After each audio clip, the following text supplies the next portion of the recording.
only by the shedding of the blood. Ya, Hebrew 9:22. Dan hampir segala sesuatu disucikan menurut hukum Taurat dengan darah.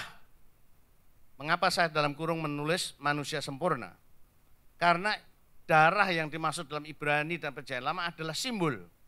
Simbol, itu domba, lembu adalah simbol. Dan tanpa penumpahan darah tidak ada pengampunan. Saya bertahun-tahun telah ditipu guru sekolah minggu saya. Guru sekolah minggu saya mengatakan, anak-anak, mengapa kurbannya Kain ditolak, kurbannya Habil diterima? Lalu dijawab sendiri oleh guru sekolah minggunya. Karena Kain mempersembahkan sayur-sayur yang busuk anak-anak. Padahal bukan itu alasannya. Alasannya korbannya Kain tidak berdarah. Amin.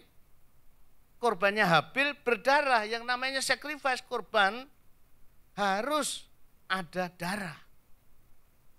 Dan bukan kebetulan beberapa hari lalu saya mendengarkan korbannya Billy Graham tentang shedding of the blood. Tanpa penumpahan darah. Itu sebabnya saudara, agama apa saja yang menyangkut keselamatan pasti ada korban. Entah ayam, entah kambing, kalau Chinese ya babi. Ya saudara, ya domba, lembu, harus ada shedding of the blood. Saudara. Artinya apa? Tadinya orang percaya itu tidak makan daging. Orang mulai makan daging setelah Kejadian pasal 6. Mengapa saudara? Pertama, karena semua sayur rusak, saudara, akibat banjir. Jadi rusak semua. Nah, yang ada ini binatang-binatang, boleh. Tetapi apa yang pertama kali dilakukan keluarga Nuh? Membuat korban. Sehingga artinya apa saudara?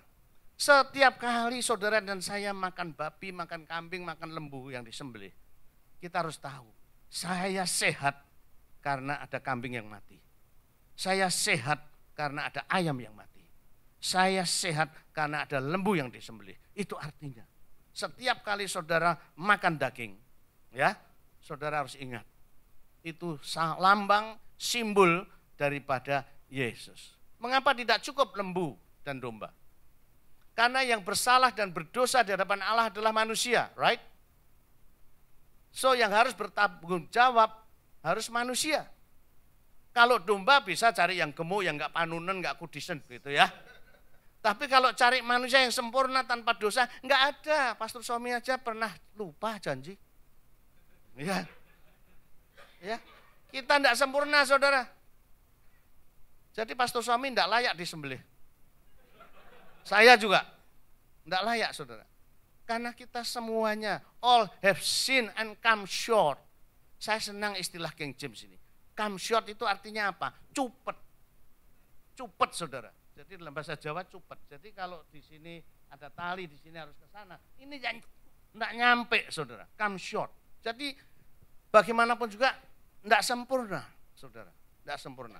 Nah itu artinya mengapa harus ada penumpahan darah dan mengapa harus Yesus.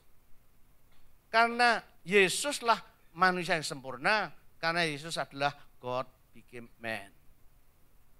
Itu sempurna, saudara, sempurna, yang layak. Kalau saya bersalah kepada Pastor Somi, kira-kira kalau saya punya kambing yang bisa bicara, lalu kambing ini saya suruh, ke rumahnya Pastor Somi ya, mintakan maaf ya, kemarin saya menyinggung perasaannya. Mbak, datang ke Pastor Somi. Pastor Somi juga hebat, bukan hanya bahasa roh, bahasa kambing. Dia bisa, dia mengerti, oh kambing ini atas nama Pak Andreas, minta maaf. Kurang ajar Pak Andreas ini. Dia yang salah, kambingnya yang disuruh. Bau lagi. Pak Somi aja menolak. Yang salah Andreas, yang minta maaf harus Andreas. Yang salah manusia, harus manusia yang bertanggung jawab. Tapi tidak ada manusia yang sempurna, except Jesus. Terus, nah kemudian manusia berusaha. Lewat apa saudara? Filosofi, teologi, of course, religion. Filosofi saudara fail, tidak menjawab. Itu sebabnya Francis Schaeffer, seorang filsuf Jerman akhirnya bertobat dan dia menulis buku tebal-tebal dengan judul No Escape from Reason. No escape from reason. Karena apa? Yang namanya filosofi itu selalu mencari kebenaran, cinta kebenaran, tapi nggak ketemu-ketemu. Karena apa? Setiap dia mengaku ini benar, yang lain akan berdebat, saudara. Selalu begitu. Nah yang menarik, waktu saya jalan-jalan di Jerman, di Heidelberg, ya, di Heidelberg itu ada buah bukit. Lalu saya dijelaskan oleh guide kami bahwa di atas bukit ini ada jalan, Pak Andreas. Namanya jalan filosofi. Loh, mengapa disebut jalan filosofi? Orang yang ingin berfilsafat, ingin mencari kebenaran, nah jalan-jalan mengitari bukit ini merenungkan gitu. Untuk kesurupan, saudara. Untuk dapat wahyu atau apa begitu, saudara. Ya, always seeking, no escape from reason. Akhirnya Francis Schaeffer, Lehmann dan sebagainya, filsuf-filsuf Jerman bertobat dan back to the Bible, saudara. Terus ascetic, ascetic, menyiksa diri, fasting, offering sacrifice, all are come short of the glory of God, and God refuse. Ya, Yesaya 64 ayat 6 sangat menarik. Dikatakan, demikianlah kami sekalian seperti seorang najis, dan segala kesalehan kami seperti kain kotor. Kami sekalian menjadi layu seperti daun, dan kami lenyap, dan kejahatan kami seperti daun dilenyapkan oleh angin. Saya tertarik istilah di sini. Kalau versi saya, terjemahan saya begini. Kesalahan kita itu adalah gombal. Kain kotor itu gombal. Di hadapan Allah kesalahan kita kalau toh kita doing good, ya, itu di hadapan Allah adalah gombal. Kain kotor tidak ada gunanya, ditolak.